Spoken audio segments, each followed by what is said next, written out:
अगर कोई कस्टमर आपको पेमेंट नहीं दे रहा है तो दो चीजें आपको इमीडिएटली करनी चाहिए। पहला स्टेप, जीएसटी पोर्टल पे जाएं, यूजर सर्विसेज में एक ऑप्शन आता है कम्युनिकेशन बिटवीन टैक्स पेयर्स।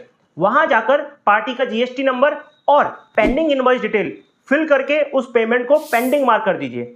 इससे जीएसटी पोर्टल पे एक ऑफिशियल रिकॉर्ड क्रिएट हो जाता है और ये ऑप्शन मैक्सिमम बिजनेस ओनर्स को पता ही नहीं है, क्योंकि अगर 180 डेज तक पेमेंट क्लियर नहीं होता तो जीएसटी डिपार्टमेंट उनसे पूछ सकता है कि क्या आपने इनपुट टैक्स क्रेडिट को रिवर्स कर दिया या फिर वेंडर का पेमेंट कर दिया।